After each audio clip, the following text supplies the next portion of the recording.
சத்தமில்லா சாதனையாளர் சரலூர் ஜெகன். தமிழகத்தின் தென்பகுதியில் கன்னியாகுமரி மாவட்டத்தில் நாகர்கோவிலில் சரலூர் என்கிற அழகிய கிராமத்தில் பிறந்தவர்தான் இந்த சரலூர் ஜெகன். சத்தமில்லா சாதனையாளர். இவர் சத்தத்தை ஓங்க செய்வதே இந்த பதிவின் நோக்கம். நிறைகுடம் தள்ளும்பாது. அதுபோலத்தான் தான் செய்யும் சமூக சேவைகளையும் சத்தமில்லாமல் சாதித்துக் கொண்டிருக்கும் எளியவர், ஒரு எளிமையான வாழ்க்கைக்கு சொந்தக்காரர் சரலூர் ஜெகன். நாகர்கோவில் அருகே உள்ள அனந்தன் குளம் 300 ஆண்டுகள் பழமை வாய்ந்தது. 99 ஏக்கர் பரப்பளவில் அமைந்துள்ளது. இந்த குளம் மக்கள் பயன்பாட்டிற்கு பெரிதும் உதவுகிறது. அந்த குளத்தில் காலி மது பாட்டில்கள் மற்றும் மட்கா குப்பை என பல வகை நெகிழி குப்பிகள், நெகிழி தாள்கள், பழைய செருப்புகள் அனைத்தும் நிரம்பி வழிகிறது. நீர்நிலைகளில் உபயோகம் தெரியாத சிலர் தேவையற்ற பொருட்களை வீசிச் செல்லும் குப்பை தொட்டியாக பயன்படுத்தி வருகின்றனர். அனந்தன்குளத்தில் நீர் நிரம்பி இருப்பது தெரியாமல் குப்பை கூளங்கள் தான் எங்கும் காட்சியளித்தது. அதை கண்டு கவலைப்பட்டார் சமூக சேவகர் சரலூர் ஜெகன். கழிவு பொருட்களை அகற்ற முடிவு செய்தார். அவரது ஊரான சரலூரில் இருந்து அனந்தன்குளம் 3 கிலோமீட்டர் தொலைவில் உள்ளது. தினமும் அதிகாலையில் எழுந்து நடந்தே குளம் வந்து சேருகிறார். கைகளில் 20 கிலோ 50 கிலோ அளவு சாக்கு பைகளை கொண்டு வருகின்றார். அனந்தன்குளத்தில் கிடக்கும் காலி மது பாட்டில்கள் மற்றும் மட்கா குப்பை வகை, நெகிழித்தாள்கள், நெகிழி குப்பிகள், பழைய செருப்புகள் ஆகியவற்றை அகற்றும் பணி செய்து சாக்குப்பைகளில் நிரப்பி அவற்றை தினமும் நாகர்கோவில் மாநகராட்சி தூய்மை பணியாளரின் கரங்களில் ஒப்படைக்கும் புனித பணியை செய்கிறார் சரலூர் ஜெகன்.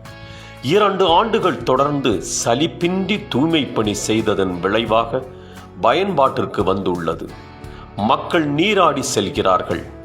விலங்குகள் நீர் அருந்துகின்றன. குளக்கரையில் போதை ஆசாமிகள் மது அருந்திவிட்டு குப்பியை உடைத்து போட்டுவிட்டு செல்கின்றனர். அந்த பீங்கான் துண்டுகள் அனைத்தையும் ஒவ்வொன்றாக பொறுக்கி எடுத்து அகற்றுகிறார் சரலூர் ஜெகன். அது மட்டுமின்றி குளத்தில் வீசிச் செல்லும் பழைய துணிமணிகள் அனைத்தையும் அகற்றும் பணி செய்கிறார். இன்று அனந்தன்குளம் தூய்மையாகி ஆனந்த குளமாக காட்சியளிக்கிறது. சரலூர் ஜெகன் இரத்த தானம் பற்றி விழிப்புணர்வு இல்லாத காலத்தில் இருந்து இரத்த தானம் செய்து வருகிறார் என்பது குறிப்பிடத்தக்கது. இதுவரை 102 முறை இரத்த தானம் செய்துள்ளார் சரலூர் ஜெகன். 350 மில்லி அளவில் 79 முறையும், 100 மில்லி அளவில் 23 முறையும், ஆக மொத்தம் 29 லிட்டர் 950 மில்லி இரத்த தானம் செய்துள்ளார் சரலூர் ஜெகன். அதில் ஒரு சிறப்பு, 1991ஆம் ஆண்டு நாகர்கோவில் கோட்டாறு அரசு மருத்துவமனையில் பிரசவத்திற்கு அனுமதிக்கப்பட்ட பெண்ணுக்கு அறுவை சிகிச்சைக்கு தேவையான இரத்தம் வழங்கினார் சரலூர் ஜெகன். அந்த பிரசவத்தில் பிறந்த பெண் குழந்தை வளர்ந்து பருவமடைந்து திருமணமாகி பிரசவத்திற்கு 2013ஆம் ஆண்டு நாகர்கோவில் ஆசாரிப்பள்ளம் அரசு மருத்துவமனையில் பிரசவத்திற்கு அனுமதிக்கப்பட்ட போது அறுவை சிகிச்சைக்கு தேவையான இரத்தம் அந்த பெண்ணுக்கும் வழங்கியிருக்கிறார் சரலூர் ஜெகன். இப்படி தாய்க்கும் மகளுக்கும் பிரசவத்தின் போது தேவையான இரத்தம் வழங்கியவர் சத்தமில்லா சாதனையாளர் சரலூர் ஜெகன். இவரது இரத்த வகை அரிய வகை B நெகட்டிவ் இரத்த வகை என்பது குறிப்பிடத்தக்கது. அது மட்டுமா, சரலூர் ஜெகன் சிறந்த எழுத்தாளர். மழை துளிகள் மற்றும் பாதை 1, பாதச்சுவடுகள் 44 என்ற 2 கவிதை நூல்கள், காக்காட்சி மற்றும் சப்பட்ட பாண்ட என்ற கன்னியாகுமரி மாவட்ட வட்டார வழக்கு மொழியில் 3 நாவல்களும் எழுதியுள்ளார். இரத்த தானம் பற்றிய விழிப்புணர்வு, நீர்நிலைகள் பாதுகாப்பு பற்றிய விழிப்புணர்வு ஏற்படுத்தும் வகையில் மாணவர்கள் மத்தியில் பேசி வருகிறார் சரளூர் ஜெகன்.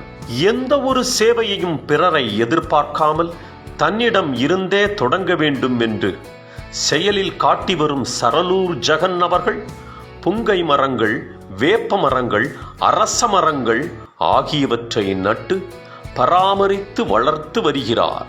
65 வயதான சரளூர் ஜெகன் எளிமையான வாழ்க்கைக்கு சொந்தக்காரர்.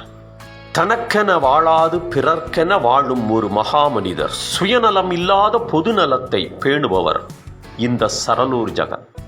குமரி மாவட்டத்தில் பிறந்திருந்தாலும் இவரது புகழை தமிழகம் முழுவதும் ஒலிக்கச் செய்ய வேண்டியது ஒவ்வொரு தமிழர்களின் கடமை. நான் ஏற்கனவே கூறியது போல நிறைகுடம் தழும்பாது.